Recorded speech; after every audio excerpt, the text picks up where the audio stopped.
Good day, students. It's a pleasure being here with you again. Good day, sir. Yes, I can see from your responses that you seem pretty enthusiastic about today's lesson. Yes, sir. So, I would have noticed that you students would have been discussing, as I was coming to class, the chapters that I gave you to read for today's lesson. That is very nice. But before we get into that, it's important that we recap chapter 6 of Animal Farm, because that's what we did in our last class before we go on to our lesson for today. So you would have noticed that just now I was sharing out some worksheets to some of you, because those individuals don't have devices. But the others, you will notice as soon as you open your WhatsApp there that the questions were sent to you electronically. So I would like you to answer those questions quickly so that you can participate in a recap of chapter 6. And then I will inform you of what we're going to be doing for today's lesson. Okay, so let's look at those questions. Let's see what answers you guys have placed for them. I have my device here that where I can see your responses as they come in. So, yes, so for this question here, in chapter 6, what is the primary focus of the animals' work on the farm? I'm noticing here most persons would have selected A. That is correct. So you can give yourself a round of applause. A is the correct answer. Let's move to our second question. Who becomes the scapegoat for many of the problems, including the destruction of the world? We have 4 responses here, and I'm noticing that most individuals would have selected Snowball, and that is correct. So, go ahead, Nikita. So I selected Napoleon in this question because you were saying who becomes the scapegoat of the farm's problems. So I was thinking Napoleon because he is the originator and the initiator of all of the problems on the farm. Well, Nikita, in a sense, you are very correct that Napoleon is a true villain. But when we think of a scapegoat, we're thinking of looking for someone to blame. And the person who was blamed was Snowball. So that's why we say Snowball for that question. So let's move on to our next question. What messages could be delivered to the animals regarding Snowball in this chapter? And most persons would have selected C. Snowball was a traitor and is now collaborating with the humans. That is correct. Yes. So let's move on to the final question. How does Napoleon's leadership style change in chapter 6 compared to earlier in the story? Based on what I'm seeing here, most persons would have selected C. That is correct. He becomes more authoritarian and uses fear to control the animals. So I must commend you guys have a good recall of what we discussed in our previous lesson. So you can give yourself a round of applause for that as well. Today's lesson, what we're actually going to do is to look at theme in Animal Farm, and we're going to examine a particular type of theme, and that is propaganda techniques and political manipulation in Animal Farm. So we're going to examine a few videos, and we're going to discuss propaganda techniques, and we see how we can apply that information to the real world. Great.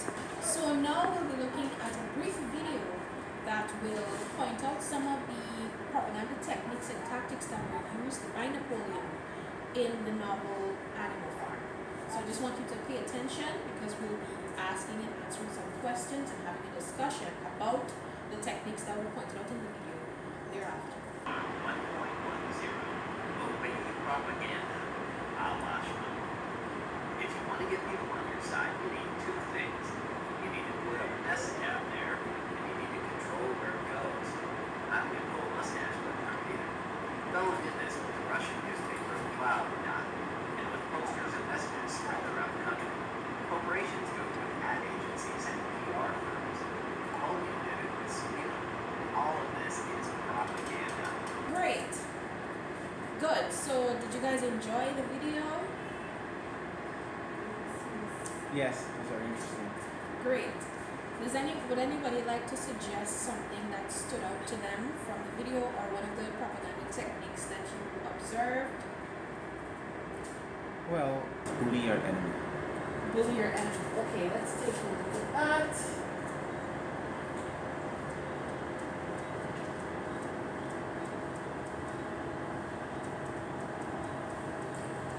Great. Anybody else? Yes, Angel, go ahead.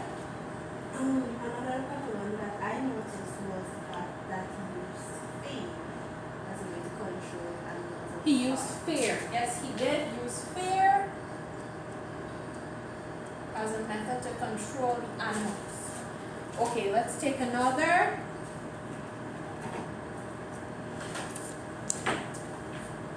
Another one that he used was shout it out, according to the video. Okay, so they call it shout it out. There's another name for it, but we'll get to that shortly.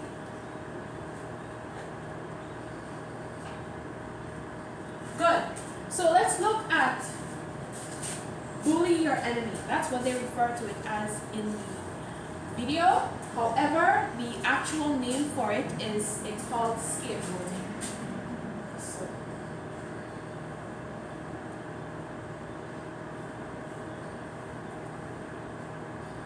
So this is a technique, a propaganda technique that is used where the opposition, they blame their enemy for things that aren't necessarily their fault, or they make them seem like the antagonist or the villain when that isn't necessarily the case. Does anybody recall of an instance in Animal Farm where Napoleon made Snowball look like the villain or blamed him for something that wasn't his fault? Yes, miss. Go ahead. With the windmill. When the windmill was destroyed, he claimed that it was Snowball's fault. And then at another point in time, he produced information and that claimed that Snowball was always working with the humans from the very beginning. Exactly. Good. So he blamed him for the windmill when it wasn't his fault. At this point, Snowball was already exiled from the farm, but the animals believed that it was Snowball's fault. Good. So how about fear? Can anybody point out an example of when that occurred? He used fear as a tactic when he would have his dogs always by him, and in case anyone made a decision or opinion that he did not like, he would send his dogs after him. Excellent. Good. Also, there was the fear of Mr. Jones coming back. Good. He also threatened that Mr. Jones would come back if they didn't want to follow under his governance, under his ruling. Mr. Jones would come back and rule them, and they did not want that. So he used that fear that they had of Mr. Jones coming back to control them. Great. So the final one is shout it out. Now that's what they refer to it as in the video, just so that we are able to understand them. But the actual term for this is referred to as card stacking.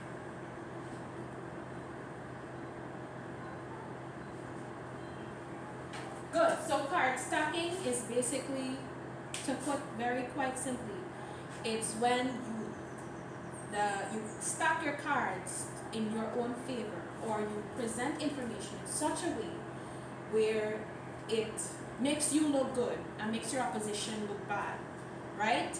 Can anybody remember any instances in Animal Farm where Napoleon presented information to them in such a way where it made him look good, or made the decisions that he was making look superior, or anything of the sort?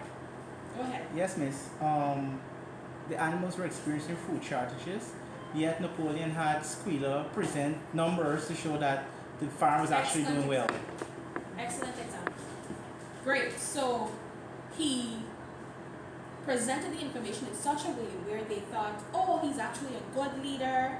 He's actually causing us to excel in our production, and thinking everything is going smoothly when that wasn't the case.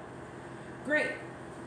So now that we have looked at the propaganda techniques that were used in the novel, there's is an activity that I'd like for you guys to complete, just to test your knowledge, make sure everybody was paying attention. So what you're going to do, you're going to write a brief paragraph on two of these techniques.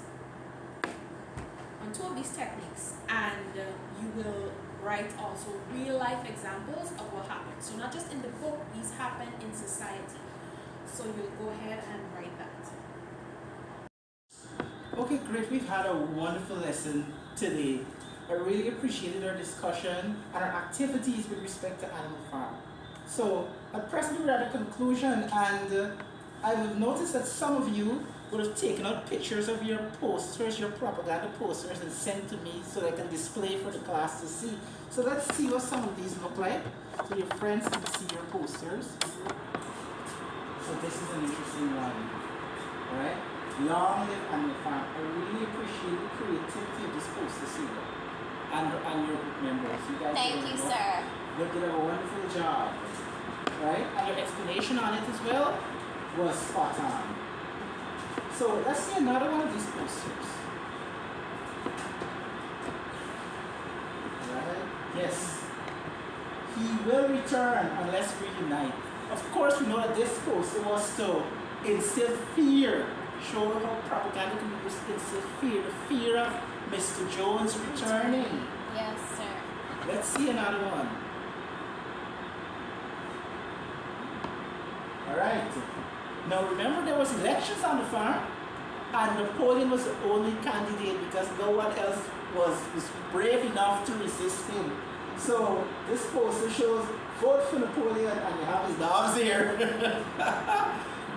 Whenever you try voting for anybody else, I guess we all know what would have happened. Who do you think this represents? Snowball. Yes, snowball indeed. Let's look at one more. Alright.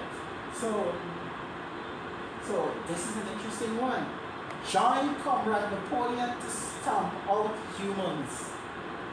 Wonderful. So again, this is playing on fear that the animals had of humans. And I think it's either they were with Napoleon or they were against Napoleon. So I appreciate these posters, and you guys, you physically work with some of them. You can take those posters, you can post them on the wall in our activity corner. So the others that I didn't get to display, your friends can look at them and appreciate your creativity. So let us move on to our homework. You need to be given homework. I need you guys to read chapter 10. You can also go to YouTube. There's a nice video link showing a synopsis of chapter 10 or a summary of it, so that after you're reading, you can have your thoughts in order. So I'd like you to read that because we're going to be discussing another aspect of theme when we come in our next class. We'll be looking at injustice. So please read chapter 10 for our next lesson. Okay, so let's finally move to a recap of today's lesson. So for today's lesson, let's recap some of the things that you would have learned. So the first question is, what is propaganda? Go ahead, Nikita. Sir, propaganda is spreading information, ideas, or opinions to influence people's thoughts or actions. Correct, on the money. Would anybody else have anything to add? Yes, Go ahead, sir. Sherry. Sir, it is often used to promote a particular point of view or agenda. True. So there's always a hidden agenda where propaganda is concerned. Yes, Thank you sir. very much. Let's look at our very next question. What are some examples of propaganda techniques used in Animal Farm? Go ahead, Sarah. Sir, name calling, where they would use Snowball as the scapegoat. If anything went wrong on the farm, they would blame Snowball. Oh, Snowball was the reason why the windmill broke down. Snowball was the reason why things were wrong with the farm and the animals were unhappy and suffering. Thank you very much. Do you have anything to add, Michelle? Yes, sir. Fear. Thank you very much. Anyone else would like to add it? Give us another one.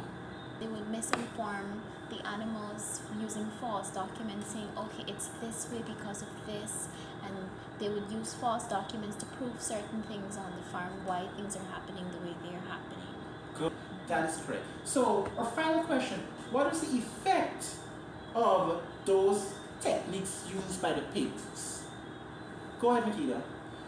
Sir, manipulation of animals' beliefs. Thank you very much. I appreciate that. Anyone else? Yes, sir. Distorted info or information rather to control viewpoints. There's one other way, one other effect. Who can highlight that? Go ahead, Sarah. Yes, sir. Sir, suppress opposing views. Yes, there are many propaganda techniques used to suppress those who's primarily through the use of the dogs. So I do appreciate how you guys can recall that information.